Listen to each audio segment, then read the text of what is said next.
नमो अरहन्ताणं नमो अरहन्ताणं नमो अरहन्ताणं। एक शिविरार्थी भाई ने पूछा, प्रेक्षा ध्यान का प्रयोग शुरू हुआ। प्रारंभ में एक घोष सुना, आत्मा के द्वारा आत्मा को देख। बहुत अच्छा लगा कि हम आत्मा को देख पाएंगे। एक चिर स्वप्न जैसे साकार होने लगा। आत्मा को देखने की सबसे प्रबल लालसा मनुष्य में होती है। हर व्यक्ति आत्मा और परमात्मा को देखना चाहता है, खुली आंखों देखना चाहता है, सामने खड़े हुए हों वैसे देखना चाहता है। बड़ा अच्छा लगा कि हमें आत्मा को देखना प्राप्त होगा। किंतु जैसे ही प्रयोग शुरू हुआ, हमें कहा गया श्वास को देखें। भारी निराशा हुई। आए थे आत्मा को देखने के लिए, सुना आत्मा का दर्शन होगा और कहा गया श्वास को देखें।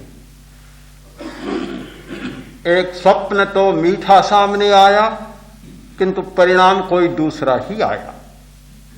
क्या साधना में श्वास को देखना ही बस होगा या आत्मा को भी देख पाएंगे?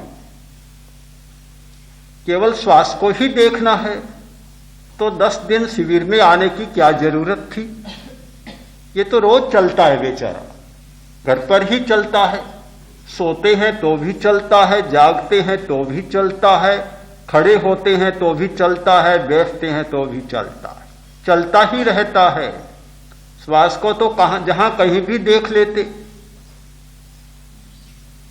फिर हमें क्यों बताया गया कि आत्मा के द्वारा आत्मा को देखें? तर्क बहुत समर्थ था।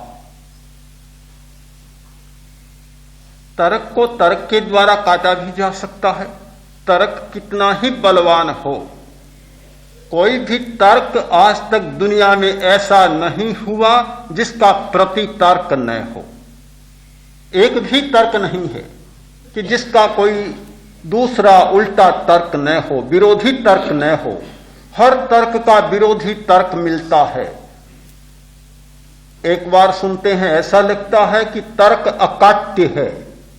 अगर अकाट्य हो वह तर्क हो ही नहीं सकता।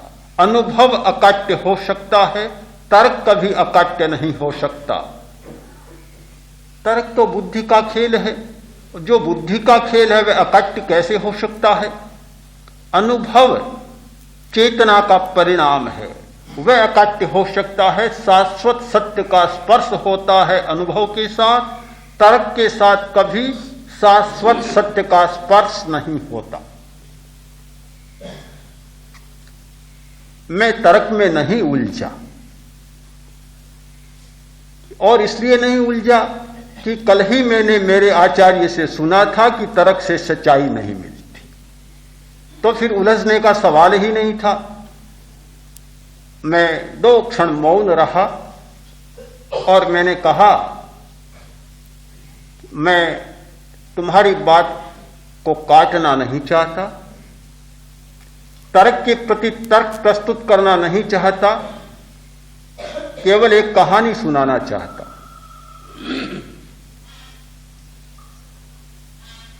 और इसलिए कि तर्क बड़ा नीरस होता है, कहानी सरस होती है। जब हम सरसता की बात कर रहे हैं तो फिर नीरस तर्क को बीच में क्यों लाए? यह तुम्हारा प्रश्न इसलिए उठा कि तुम नियम को नहीं जानते। नियम को नहीं जानते। अगर नियम को जान लेते तो यह प्रश्न तुम्हारे लिए पहेली नहीं बनता। जब तक हम नियमों को नहीं जानते तब तक हर बात हमारे लिए समस्या बन जाती। आदमी दौड़ता है, पीछे कुत्ता भी दौड़ता है। आदमी इसलिए दौड़ता है कि कुत्ते के से भागता है, डरता है और पिंड छुड़ाने के लिए भागता है। पीछे पीछे कुत्ता दौड़ता है, आगे आदमी दौड़ रहा है, पीछे कुत्ता दौड़ रहा है। पर क्यों दौड़ रहा है? नियम तो जान ले। अगर नियम जाने तो दौड़ने की जरूरत नहीं। आदमी भय के मारे दौड़ता है, और जब आदमी ज्यादा डरता है, भय ज्यादा होता है, तो एड्रीनल ग्रंथि का स्राव बढ़ जाता है, और वह एड्रीनेलिन जितना बढ़ता है उसकी गंध कुत्ते को आती है। कुत्ता गंध के पीछे दौड़ता है, आदमी के पीछे कुत्ता नहीं दौड़ता, वह गंध के पीछे दौड़ता है। जब खड़ा हो जाता है, कुत्ता भी खड़ा हो जाएगा, काटने नहीं भी आए पर खड़ा हो जाएगा। नियम को नहीं जानते, दौड़ते ही चले जाते हैं। अरे दौड़कर तो पीछे तुम बुला रहे हो उस कुत्ते को, तुम्हारी गंध एड्रिनल उपवृक्क ग्रंथि के स्राव की गंध उसको बुला रही है, बेचारा दौड़ेगा। खड़े हो जाओ, फिर कोई नहीं दौड़ेगा पीछे। आदमी खड़ा होना नहीं जानता, इसलिए सब पीछे दौड़ रहे हैं।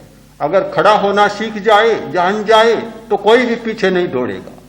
स्वयं खड़ा और सब दूसरे खड़े हो जाएंगे। हम नियम को नहीं जानते। 10वें कालिक सूत्र पढ़ा, उसमें एक श्लोक है, हथ संजय पाय संजय, बाह्य संजय संजय इंद्रिये, अज्झपरये सुसमाहि अप्पा।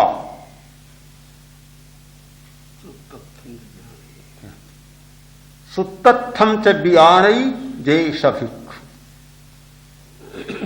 श्लोक पढ़ा तो लगा कितनी छोटी छोटी बातें कही गई। हाथ का संयम करो, पैर का संयम करो, वाणी का संयम करो। ये तो बहुत साधारण बातें हैं,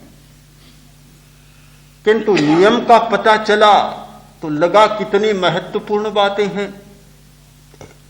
इस श्लोक का एक नियम मैं पहले प्रस्तुत कर चुका हूं, लेस्या के प्रकरण में, आभा मंडल के ग्रंथ में। दूसरे नए को आज प्रस्तुत करना चाहता हूं। यह एक श्लोक है, कम से कम इसकी 700 व्याख्याएं तो होती ही हैं। महावीर की प्रत्येक वाणी के लिए एक नियम बतलाया गया कि महावीर के जो वचन हैं उनकी कम से कम 700 व्याख्याएं होती हैं। ज्यादा कोई प्रतिभाशाली हो, ज्यादा नयों को जानने वाला हो तो 7,000, 7 लाख, 7 करोड़, 7 अरब व्याख्याएं कर सकता है, पर कम से कम 700 व्याख्याएं तो हमारे बस की बात हो सकती है। नियम को जान ले। नियम को जानते हैं तो नई बात सामने आती है। हाथ का संयम करो, पैर का संयम करो, वाणी का संयम करो और जितेंद्रिय बनो। कैसे होगा? हाथ का संयम होगा और स्पर्शन इंद्रिय जीत ली जाएगी। पैर का संयम होगा, चक्षु इंद्रिय पर विजय होगी। वाणी का संयम होगा और श्रोत्रेंद्रिय पर विजय प्राप्त